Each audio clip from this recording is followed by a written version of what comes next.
Vai. Lucas 9, versículo 37. Cura do jovem lunático. Aconteceu no dia seguinte que, descendo eles do monte, lhe saiu ao encontro uma grande multidão.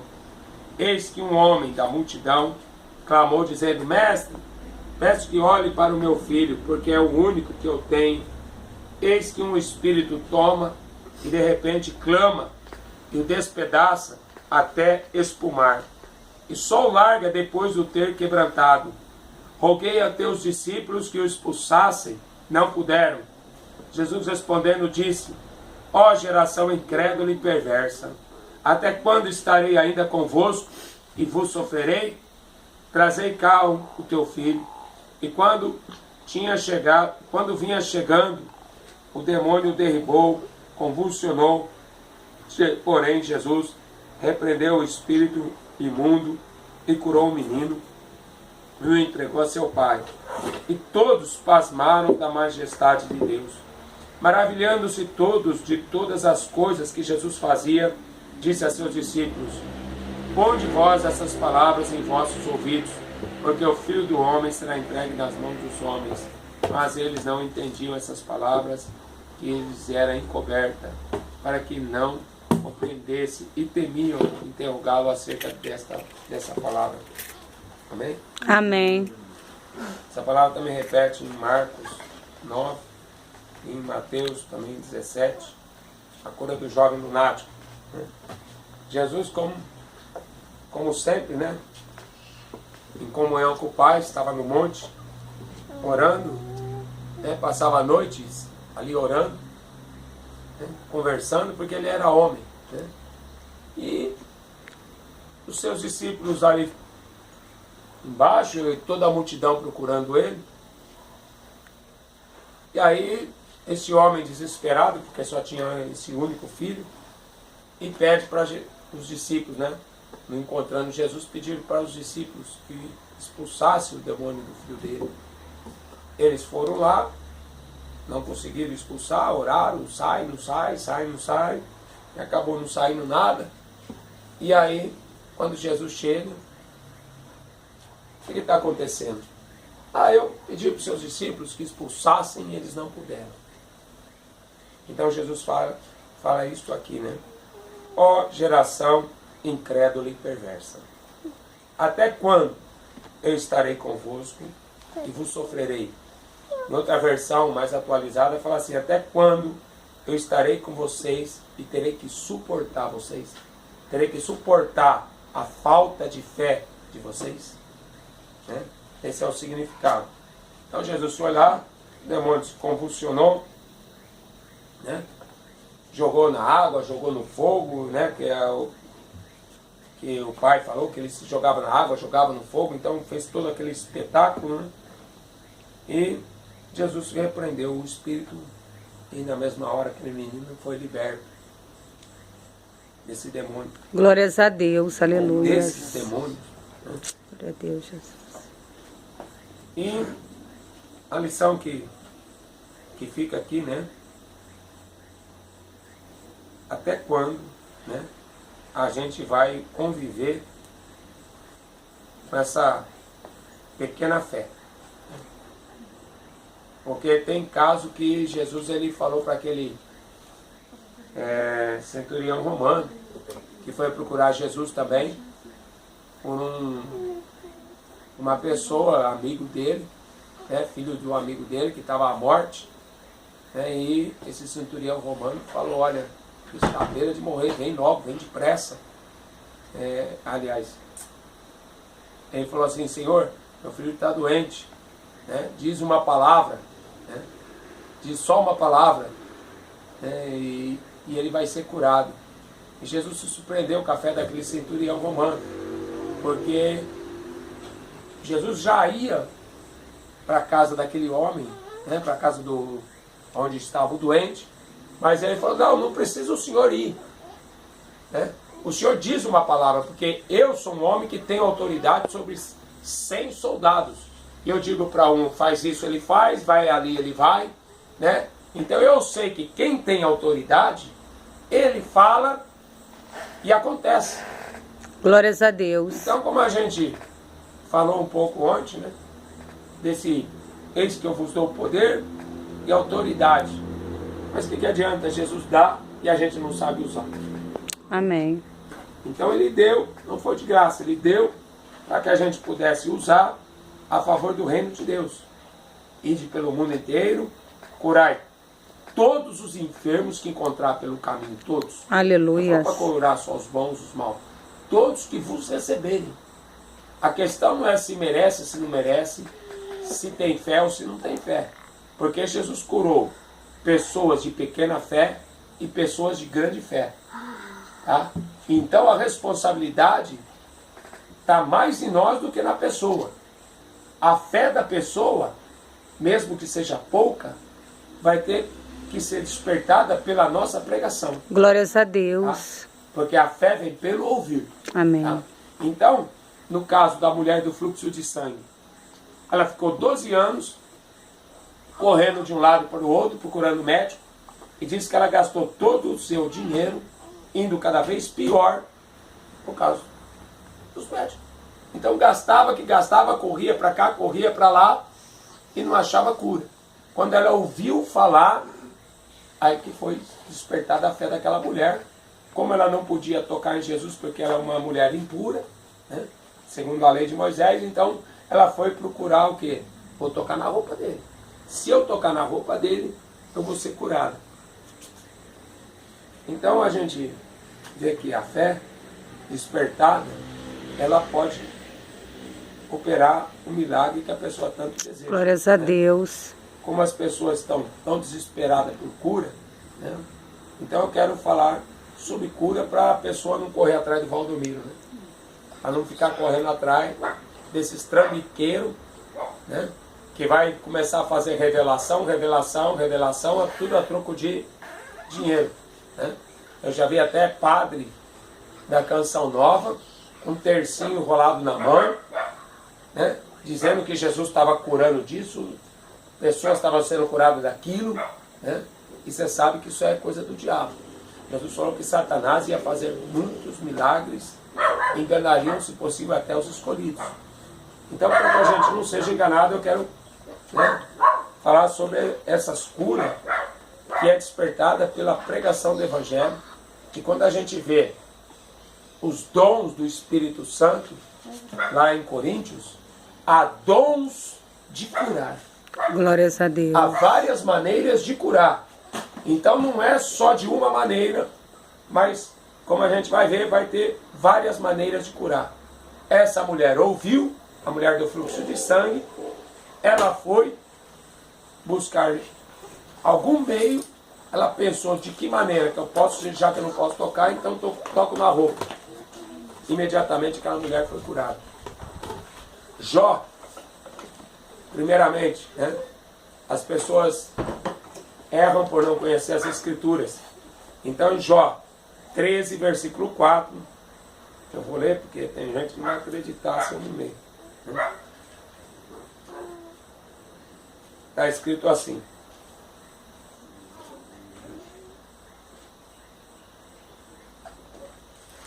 as pessoas dizem que acreditam em Jesus, que já orou, que já rezou, mas quando você realmente começa a mostrar a Bíblia, você mostra para ela que ela está muito longe da fé. Tá? Ela está orando sem fé, ela está buscando sem fé, e fé é pelo ouvir a palavra.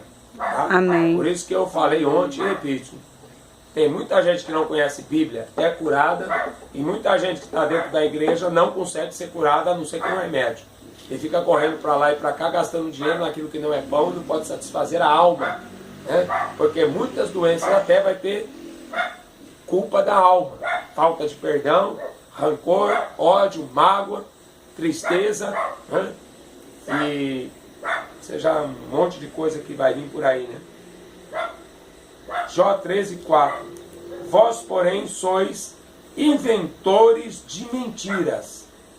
Vós, todos médicos que não valem nada.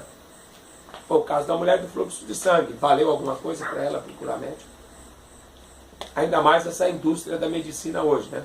Que doença é uma indústria que gera milhões né, para a indústria farmacêutica, para os médicos e principalmente para o governo, que é satanista. Né? Teve o caso do rei Asa, que diz que ele morreu porque foi buscar os médicos e não buscou a Deus. Uma doença no pé. Não sei que doença no pé que foi essa, mas pode ter sido uma ferida, causou uma gangrena, né? E aí acabou morrendo, né? Porque ele foi buscar os médicos e não buscou o Senhor. Tremendo, né? E também está escrito em Tiago, né? Eu também faço questão de ler, depois de Hebreus, nem a carta a Tiago.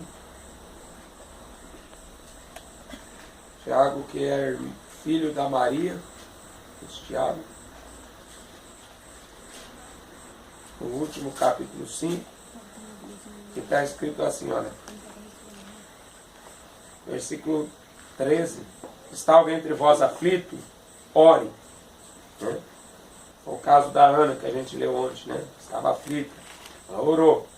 Está alguém contente? Cante louvores. Está alguém entre vós doente? Chame os presbíteros da igreja. Tá? Ou chame os pastores, presbítero, pastor, bispo, tudo a mesma coisa. Da igreja. Orem sobre ele, ungindo com azeite em nome do Senhor. A oração da fé, não é o azeite ungido, porque não tem azeite ungido. A oração da fé salvará o doente. Tem gente pagando R$300 na internet em vidrinho de azeite, desse tamanhozinho. Tá? Não existe azeite ungido. Ungido somos nós. Glórias a Deus, A aleluias. põe o azeite no enfermo, mas eu já orei em hospital muitas vezes sem azeite e funcionou do mesmo jeito. Amém.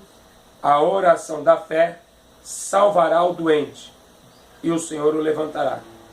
Tá? Se houver cometido, seus pecados serão perdoados. Confessai vossas culpas uns aos outros aqui. A importância, né, de pedir perdão, de confessar as culpas uns aos outros, para que sareis. A oração feita por um justo pode muito em seus efeitos. Esse justo é o que é o justificado pela fé. Tá? Não é o que é perfeito em obras, que nunca pecou, que nunca peque. É o que é perfeito em fé. Somos justificados pela fé. Tá? E por quê? Porque ele vai falar aqui. Porque as pessoas vão falar assim, puxa, a oração de um justo. Então eu vou ter que procurar um homem que nunca peque.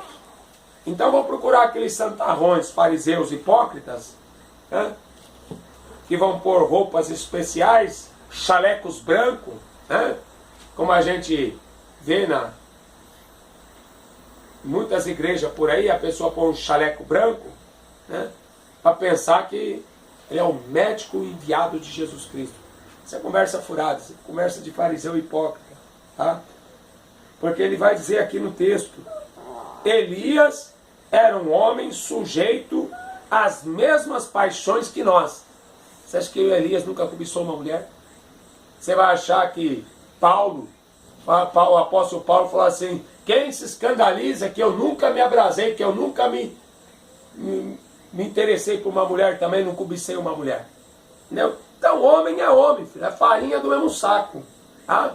Então se você for procurar um homem que para orar por você, você vai morrer. Tá? Você vai morrer, você não vai encontrar. Agora se você achar um crente que tem fé, que foi justificado pela fé, que ele crê que o sangue dele purificou todo o pecado, porque é isso que acontece. Porque as pessoas estão procurando, não, aquele lá é santo, ele sobe no monte. Nossa, ele vai no monte orar toda semana e ele vai levar aquele galão de água para trazer para a igreja, para dar para os membros beber água, como eu vi isso, né? Nossa, nós levamos 5 galões de água. Minha mãe frequentou essa igreja. Levamos 5 galões de água e vamos trazer agora vamos dar um copinho de água para cada um. Isso é feitiçaria, isso não existe dentro da igreja. E se o doente estivesse no deserto e não tivesse um gole d'água? E se o sujeito que estivesse no meio da floresta não tivesse um vidrinho de azeite para passar no doente? Então a fé não funciona com coisas visíveis. Paulo vai falar, andamos por fé e não por vista. Tá? Então a fé, Hebreus 11:1, é o firme fundamento das coisas que se não vem, a certeza das coisas que se espera. Então, como a gente vê que Elias era um homem sujeito às mesmas fraquezas que nós, né? Deixa eu ver aqui. E deixa eu ver se agora não falha a memória aqui.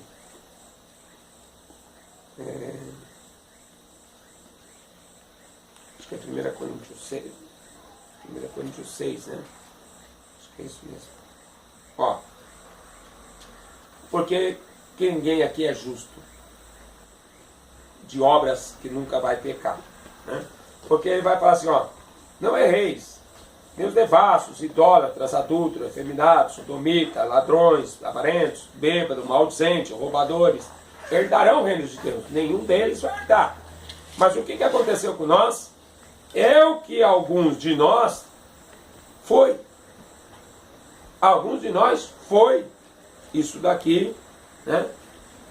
Mas agora vocês foram lavados, vocês foram santificados, vocês foram justificados em nome do Senhor, pelo Espírito do nosso Deus. Glórias Então, a quer dizer, Deus. essa regeneração que a gente falou um pouco ontem, né, que o Espírito Santo faz, então isso nos torna justos.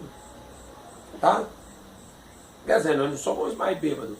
Ele nos libertou. Nós não somos mais avarentos, não somos mais... tudo isso que eu acabei de ler, né? Então, quer dizer, o gay vai deixar de ser gay, o bêbado vai deixar de ser bêbado, né? E o ladrão vai deixar de roubar e acabou. Mas, pela fé, tudo isso daí foi justiça de Deus. Ele se fez maldito no nosso lugar, levando sobre a cruz. Então, quer dizer, como eu falei aqui, se a gente for procurar um homem que nunca peque, aí vai morrer doente. Aí vai morrer doente. Amém. Porque, né, não vai encontrar ninguém. Esse homem é aquele que não faz. Não tem. Né? É o caso da mulher adúltera, né? Que Jesus falou. Né? Alguém que está sem pecado pode tirar a primeira pedra aí. Né? Então, não ficou ninguém, porque todo mundo sabia que tinha uma dívidazinha lá, né? Oi? Tá acabando a bateria. Tá acabando a bateria. Então, pra gente ver, né? Teve uma vez que antes de eu me converter, eu estava no hospital psiquiátrico e aí tinha uma dor no estômago, né? Constantemente. E aí chegou um macumbeiro para mim, lá no hospital, acendeu o cachimbo e pegou e soprou o cachimbo no meu estômago, assim, a dor sumiu na hora. Né? Não precisei de fé, não precisei de nada.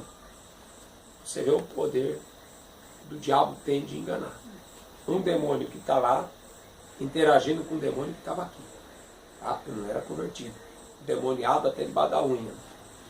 E aí, o que aconteceu? Quando eu me converti, eu orando, logo no primeiro mês na casa de recuperação, a gente em oração e aquela dor batendo ali, doendo. E eu falava para os obreiros, mas vocês não falam que Jesus cura? Cadê a cura? E eles oravam por mim, expulsavam, e nada, eles não conseguiram expulsar o demônio. Eu sei que eu passei a noite inteira com dor, fui dormir com dor. Quando eu acordei de manhã cedo, tinha um período de meia hora de oração, toda manhã. Aí a gente levantou, fomos orar, e eu falei, Jesus, eu não aguento mais. Eu não aguento mais. Quando eu falei, eu não aguento mais, a dor sumiu. Glórias a Deus, aleluia. Mas foi a entrega. Eu tive que confiar, eu tive que abrir mão, porque até então eu estava brigando com Jesus. O Senhor é filho de Deus, me cura. O Senhor é filho de Deus, desce da cruz, me cura. Então eu estava naquele pensamento. Não, se Jesus é realmente, não. Se Jesus é na vida desse homem, você não vai ser curado. Você vai ser curado a hora que você se humilhar, como a gente leu ontem. Amém. Se buscar a minha face, orar, buscar a minha face e se humilhar. Aí do céu eu ouvirei. Mas sem humilhação não tem como. Tá? E uma outra vez que aconteceu comigo, começou a nascer furúnculo. Aí eu já era crente e começou a nascer furúnculo na perna, no braço, para todo lugar do corpo. Nascia às vezes 2 furúnculos. Aí minha mãe, que é crente, ainda falava assim, é porque você gosta de comer ovo, e é aquele negócio que tem no ovo, salmonela, né? Taca Salmos 91 nela, né? Salmonela, e é isso aí que causa furúnculo. Saiu até terçol. Um dia eu fui pregar na 13 de maio, lá tava com terçol no olho assim, o olho todo inchado, eu fui pregar do mesmo jeito. Não consegui ficar em casa. Aí, esse furúnculo, eu fui orando ao Senhor, perguntando ao Senhor, mas Senhor, qual que é o problema disso? Da onde que está vindo isso? Né? Aí o Espírito Santo falou assim, olha, não é o alimento, porque está escrito em Romanos 14, que tudo pela oração, tudo que é sem fé é pecado. Eu estava orando, mas eu estava orando sem fé, então pecado. Então, porque todos os alimentos são purificados. O que ele está falando do alimento ali, o que come carne, não julgue o que não come, o que não come carne, não julgue o que não... O que come. O que come. O que come, não despreze o que não come, né? Porque Deus o recebeu por seu.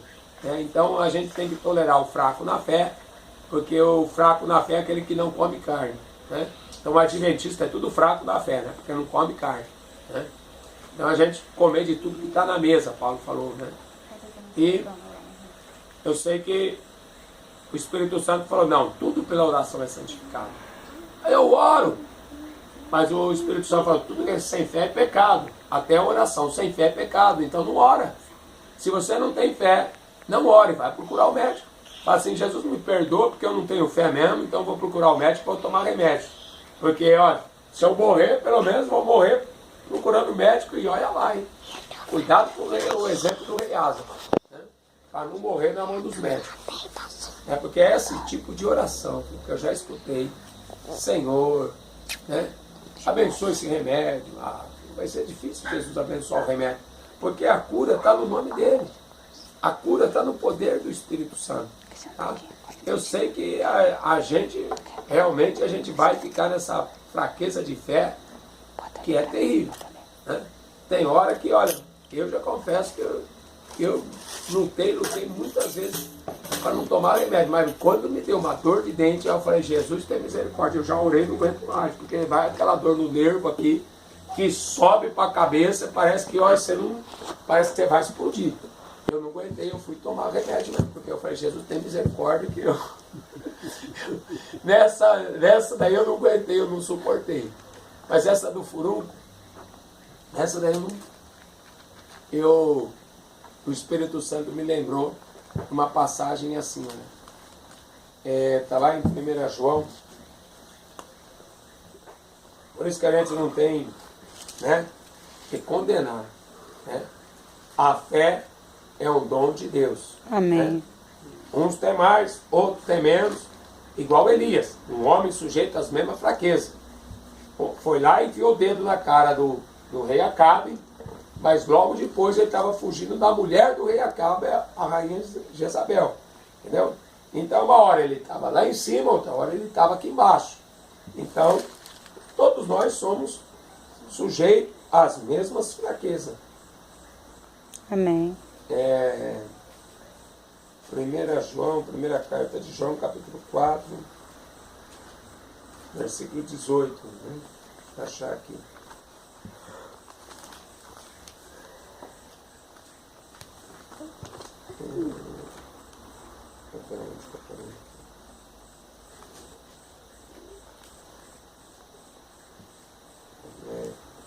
Quatro. Meu Deus do céu.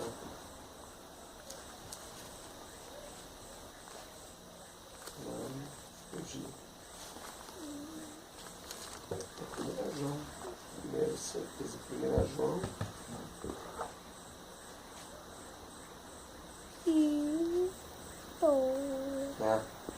Estava lendo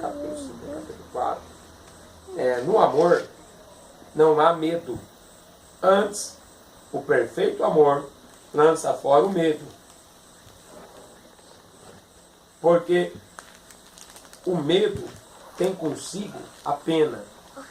E o que teme, o que tem medo, não é perfeito em amor. O Espírito Santo me lembrou desse versículo. Tá?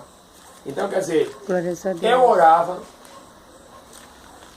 mas ao mesmo tempo que eu estava orando, o Senhor abençoe esse ovo, abençoe esse alimento. Então eu ficava com aquele negócio. Não, é o ovo. Porque minha própria mãe botou isso na minha cabeça, que é o ovo que causa furúnculo. Então ficava aquele negócio.